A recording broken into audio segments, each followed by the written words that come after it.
warahmatullahi wabarakatuh.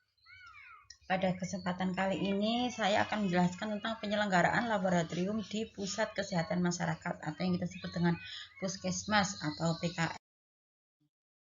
Jadi Puskesmas sendiri merupakan suatu unit layanan kesehatan masyarakat yang berada di tingkat kecamatan di seluruh Indonesia. Jadi Puskesmas atau PKM ini merupakan pelayanan kesehatan perseorangan primer dan pelayanan kesehatan masyarakat primer. Jadi dalam Puskesmas wajib menyelenggarakan laboratorium Puskesmas. Ini diatur dalam Peraturan Menteri Kesehatan Nomor 37 tentang penyelenggaraan laboratorium Puskesmas. Jadi rincian kegiatan lab dalam Puskesmas ini mengacu pada kondisi dan permasalahan kesehatan masyarakat setempat. Jadi kebutuhan pengujian di lab ini mengacu pada permasalahan kesehatan di masyarakat di satu kecamatan. Jadi berprinsip pada pelayanan secara holistik, komprehensif, dan terpadu. Lab Puskesmas ini melaksanakan sama seperti lab pada umumnya, pengukuran, penetapan, dan pengujian terhadap bahan yang berasal dari manusia, spesimen manusia, untuk penentuan jenis penyakit. Fungsinya sama seperti laboratorium klinik pada umumnya, penyebaran penyakit, kondisi kesehatan, atau faktor yang dapat berpengaruh pada kesehatan perseorangan dan masyarakat di wilayah kerja Puskesmas. Misalkan di Puskesmas Kecamatan Sedati, maka laboratorium Puskesmas tersebut melaksanakan pengukuran dan penetapan pengujian mengacu pada kondisi permasalahan kesehatan di masyarakat daerah Kecamatan Sedati. Itu berbeda juga dengan kecamatan satunya. Cuma prinsip pengukurannya pasti prinsip umumnya sama semua. Pasti ada ULDL, ada pengukuran mikroskopis, juga ada analis uji mikroskopis, golongan darah, itu pasti ada semua di Puskesmas.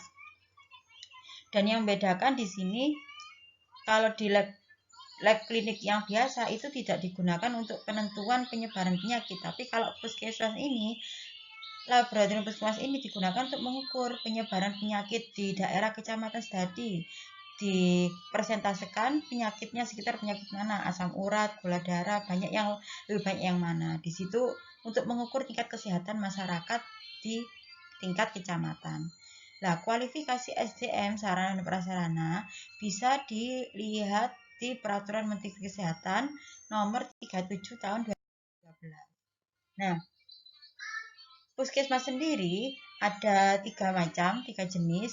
Puskesmas dengan tempat perawatan, PDTP, Puskesmas di daerah tertinggal, itu namanya PDT, kemudian ada Puskesmas di perbatasan dan kepulauan terluar, itu PDTPK. Jadi jenis-jenis Puskesmas ini didasarkan pada lokasi, pada kondisi geografis, kondisi kesehatan, wilayah Puskesmas tersebut beroperasi. Nah, ini kualifikasi SDM Laboratorium Puskesmas. Di sini ada 3 jenis tenaga ya, penggolongannya ada penanggung jawab, tenaga teknis, dan tenaga non-teknis. Untuk penanggung jawab kualifikasinya minimal seorang dokter umum ini. Sedangkan tenaga teknis adalah D3 analis kesehatan. Kalau SMK belum bisa menjadi tenaga teknis, SMK harus belajar lagi lanjut menjadi seorang D3. Ini D3 analis kesehatan atau kalau sekarang kita sebut dengan teknologi laboratorium medis. Kemudian tenaga non teknis ini minimal SMU atau sederajat. Ini biasanya tenaga non teknis ini untuk administrasi. Nah, di sini jumlahnya untuk PDTP, PDT dan PDTPK penanggung jawabnya jumlahnya cukup 1 dokter. Sedangkan untuk PDTP ini perlu tenaga teknisnya sebanyak 2, lebih banyak daripada PDT dan PDTPK di sini. Untuk tenaga non teknis sama semuanya, hanya cukup 1 admin atau tenaga non teknis. Jadi penambahan tenaga pelaksana tergantung dari beban kerja laboratorium. Jadi misalkan dalam PDTP ini, misalkan di masa pandemi ini, PDTP ternyata 2 analis itu kurang mencukupi untuk pemeriksaan COVID, maka Puskesmas bisa mengajukan penambahan tenaga pelaksana karena beban kerja 2 tenaga teknis ini sudah berlebih, jadi bisa mengajukan ke pusat untuk penambahan tenaga pelaksana di bidang teknologi laboratorium medis. Kemudian yang nomor 2 adalah penanggung jawab laboratorium puskesmas adalah dokter puskesmas ya, atau kepala puskesmas biasanya. Kemudian yang ketiga, tenaga teknis dianjurkan jangan merangkap tugas lain. Jadi tenaga teknis ini tidak boleh merangkap menjadi tenaga non teknis. Jadi tenaga teknis benar-benar murni sebagai pelaksana pemeriksaan. Kemudian terkait administrasi pasien semuanya dilakukan oleh tenaga non teknis. Jadi tidak boleh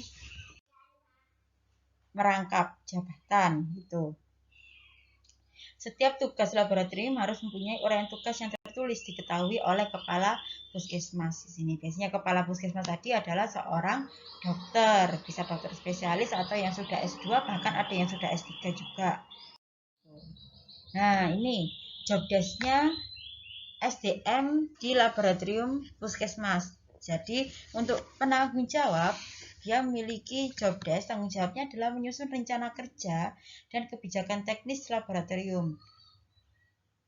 Maksudnya gimana? Jadi untuk rencana kerja, program kerja dalam 1 tahun itu adalah yang menyusun penanggung jawab. Dan pasti berdasarkan hasil rapat antara tenaga teknis, tenaga non teknis, dan dengan unit-unit dalam puskesmas yang lain. Kebijakan teknis lab juga yang menyusun adalah penanggung jawab di sini. Kemudian penanggung jawab ini bertanggung jawab terhadap mutu laboratorium, validasi hasil pemeriksaan lab, dan mengatasi masalah yang timbul dalam pelayanan laboratorium. Ini adalah tanggung jawab dari seorang PJ, penanggung jawab ya. Melaksanakan pengawasan, pengendalian, evaluasi kegiatan laboratorium.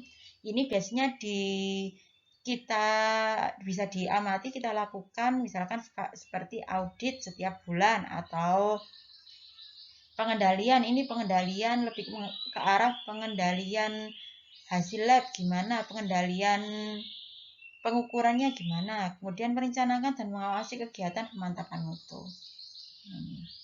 Kemudian yang kedua, tenaga teknis. Tenaga teknis ini memiliki tanggung jawab melaksanakan kegiatan teknis operasional laboratorium sesuai kompetensi dan kewenangan berdasarkan pedoman pelayanan dan standar prosedur operasional. Yang kedua, melaksanakan kegiatan mutu laboratorium.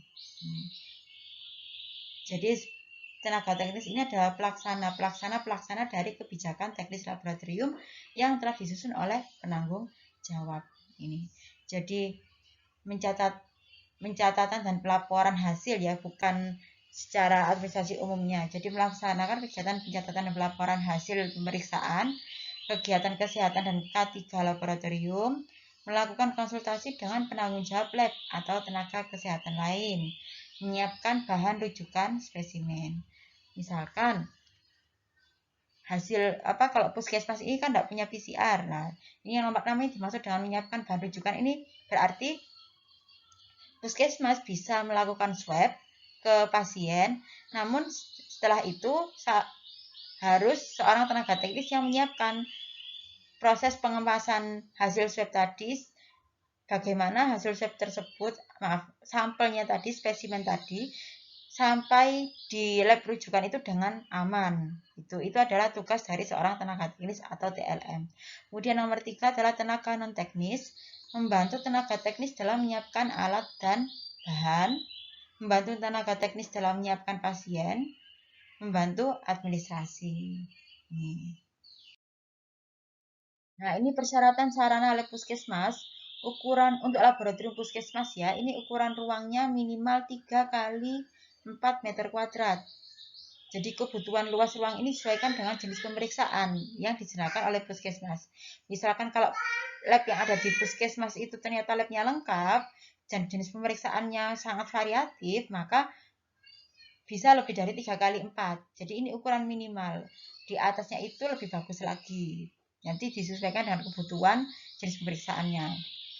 Langit-langit harus berwarna terang dan mudah dibersihkan. Ini bertujuan supaya terlihat nanti kalau ada kotoran atau ada bercak, mungkin bercak darah yang tertinggal, yang tertempel, itu biar terlihat. gitu.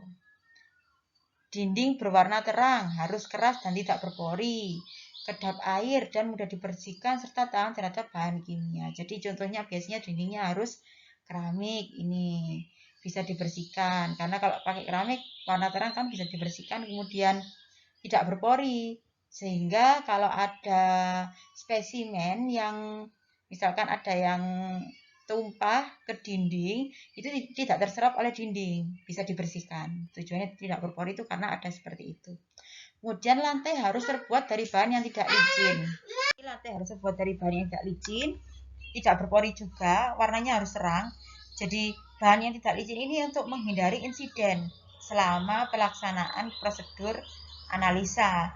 Kalau licin kan otomatis analis bisa saja terpeleset atau terjatuh. Dan mudah dibersihkan serta tahan terhadap bahan kimia, biasanya menggunakan epoksi atau vinil.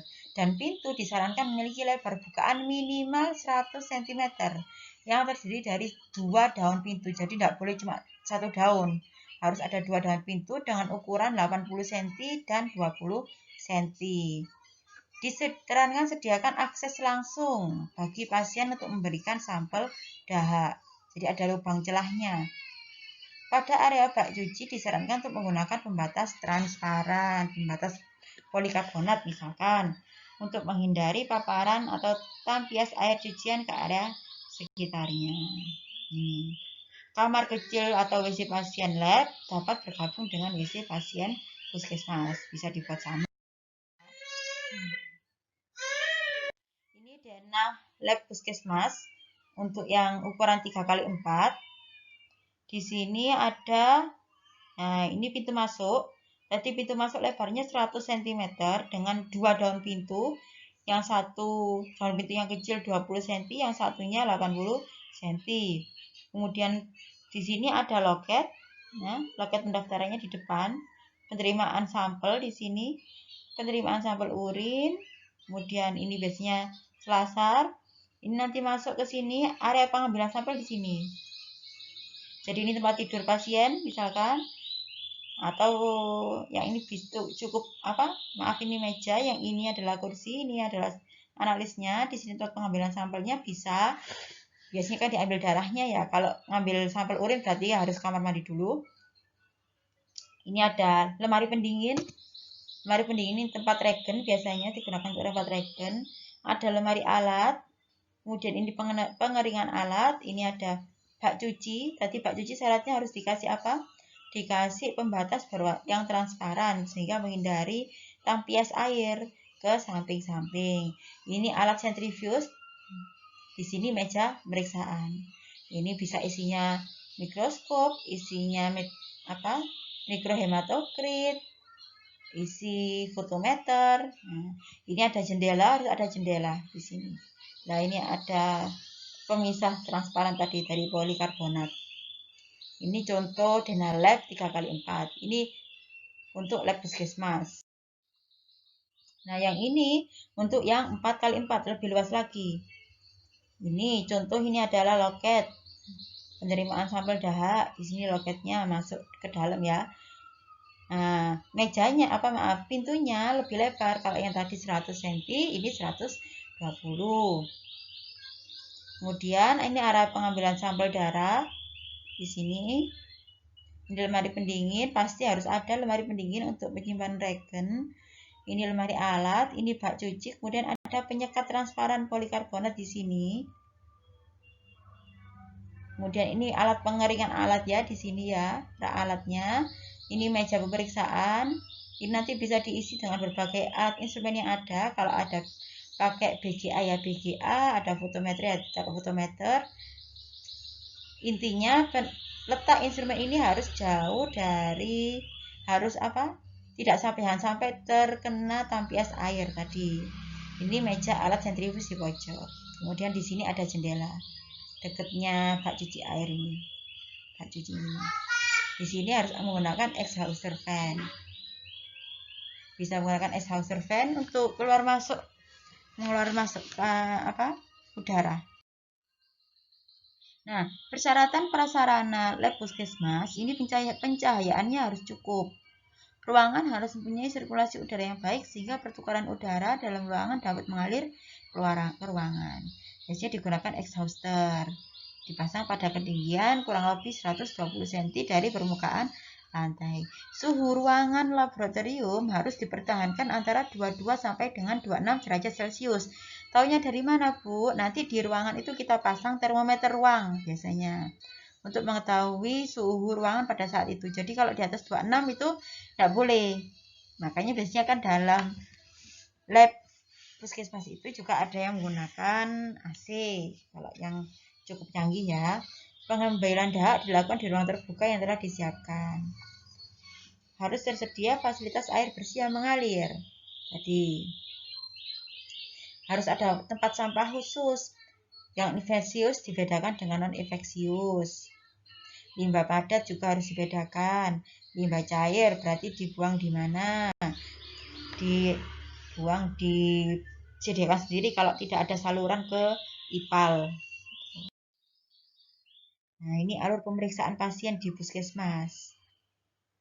Nih, pasien atau pasien rujukan dokter mendaftar di loket puskesmas, kemudian masuk ke ruang pemeriksaan dokter. Kalau yang rujukan dari dokter ini biasanya langsung masuk ke ruang lab untuk analisa, untuk pengambilan sampel selanjutnya. Setelah itu dilakukan pemeriksaan, hasil dikeluarkan oleh analis dan divalidasi oleh penanggung jawab laboratorium atau dokter. Kemudian diolah oleh administrasi sehingga dikeluarkan berupa hasil yang tertera dalam kertas. Kemudian pasien mengambil hasil di sini. Oke, sekian dari penjelasan saya terkait pemeriksaan laboratorium di PKM atau Pusat Kesehatan Masyarakat. Bila ada pertanyaan, silakan bisa bertanya dalam grup WhatsApp.